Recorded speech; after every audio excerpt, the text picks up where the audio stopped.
The first speaker is Runlong Yu, and his topic is about adaptive process-guided learning and the application in predicting lake dissolved oxygen concentrations. Hello, everyone. It's my great honor to be here to share our recent work on predicting dissolved oxygen concentration.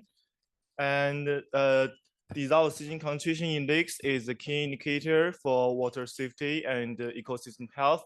And indeed, dissolved oxygen concentration can be shaped not just by the exchange of oxygen between air and water, but also by the metabolic process of primary production and respiration. Just like previous talk, given the importance of predicting dissolved oxygen concentrations, scientists in fields like limnology, hydrology, and environmental engineering have developed the process-based model. These models adhere to the first order principles like mass and energy conservation. They're very useful, but they have three limitations. First, they need numerous parameterization, and second, they are limited by the complexity and limited understanding of aquatic systems. Third, they are very time consuming. Adjusting model parameter to observe data can be labor intensive and imprecise. Given the advances in data collection driven by sensor technologies, there are significant opportunities to enhance scientific modeling through machine learning methods.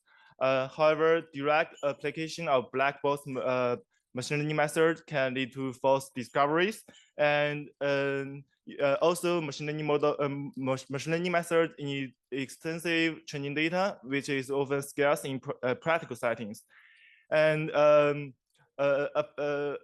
machine learning models, they primarily identify relationships, statistical relationship between input and target variables solely on rely on training data. With the absence of physics and the limited coverage of training data, the pattern extracted by machine learning models often violate some established physics laws like mass and energy conservation.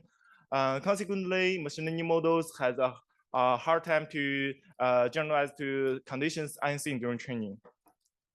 In conclusion, process-based model highly rely on scientific theory, but make minimal use of data. So they are limited by our current scientific knowledge, while machine learning methods highly rely on the training data, but make minimal use of scientific theory. So they need large number of representative samples, which are often scarce in practical settings. To this end, people propose the process-guided learning framework, also known as PRO, to integrate physics laws into machine learning models to overcome the complementary weakness of both. Referring back to this diagram, PRO ideally position itself in the parental front, effectively leveraging both scientific theory and data. In the case of deoxygen prediction, we integrate the deoxygen mass flow into the machine learning process. The idea is to define a physics laws based on the deoxygen mass conservation and incorporate into the machine learning objective of the machine learning model. In contrast to the standard machine learning models that measure the difference between the predict label height y and the observer label y, the physics laws measure the difference between the predict label height y and the simulated label tilde y based on the mass conservation laws. Combining these two laws, our goal is to create predictions that measures the observation data while penalizing those significantly violate the established mass conservation relationship. Next, we will explain how the simulated label tilde y is derived by combining the predict label from the previous day and the deoxygen fluxes. From fall to spring, we treated the lake as the completely mixed. During summer conditions, the situation is more complex. We focus on stratified lakes. For simplicity, we treat the water column as two layers, the upper epidemial layer and the lower hypodemial layer, each with its own oxygen dynamics. Our method approximates the general ordinary differential equation for dissolved oxygen using a discrete first order linear forward differential solution, and the dynamics can be modeled using a forward Euler scheme with a delayed time step. There are two kinds of scenarios for changes in instrument fluxes, either the oxygen mixed from the hypolimine into the apolimine, or from the apolimine into the hypolimine. The Pro model incorporates the differential dissolved oxygen equation for each lake layer. Modeling is like a first order linear solution using a forward Euler scheme with a delayed time step. However, this type of numerical method is sensitive to numerical instabilities, particularly during the significant fluctuation observed in stratified conditions. In response, we introduced the adaptive process-guided learning model, also known as APRO. The APRO model consists with two components, the dissolved oxygen generator and a discriminator. The generator creates dissolved oxygen label, predict label height y. We use Pro as the generator, and the discriminator aims to distinguish between days with mild fluctuation and those with drastic fluctuation. This allows us to refine the mass conservation mass conservation laws from daily to sub-daily intervals only for days with drastic fluctuation. In particular, we divide each identified day into key parts, which means that we establish a sub-daily time steps of 1/k. We compare our method with some baselines. It turns out that Pro and APRO have significant improvements. And this figure offers a time series comparison of the oxygen prediction from LSTM transformer Pro and APRO against both physical process-based models and observed values.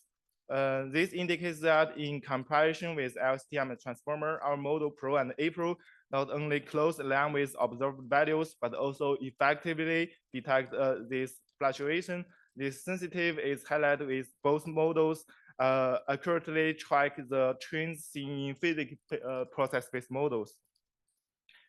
To demonstrate how Pro and APRO contribute to the physical consistent loss, we display the RMSE and the dissolved oxygen mass inconsistency for each method predictions. We can observe that all clusters and all lakes and tasks, Pro and APRO consistently position nearest to the bottom left corner. This demonstrates they can reduce both prediction RMSE and the dissolved oxygen mass inconsistency. A comparison between Pro and APRO shows that APRO excels in both accuracy and physical consistency. I will end up here, and thank you. I'd like to answer any questions. Thank you.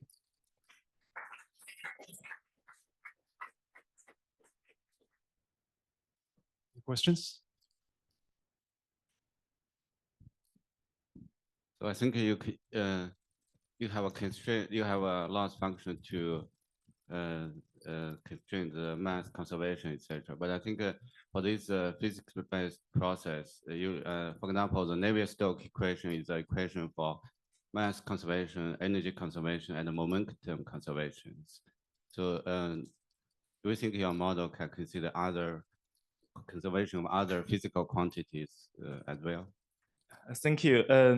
It's a very good question.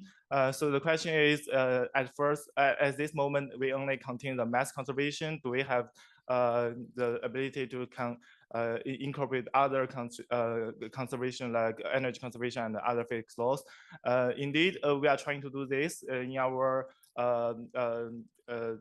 recent work. We are trying to integrate the energy conservation into this model, and we use energy conservation to simulate another indicator like water temperature, and we use the predict water temperature into the oxygen predictions. So in that way, we can both use energy conservation and mass conservation. Because of oxygen is kind of like a mass physical indicator, so in this way, we only incorporate the mass conservation, but for water temperature, we consider like energy conservation more than the mass conservation. So we use like these two different tasks to combine these two conservation into one system and to benefit each other like that. Thank you.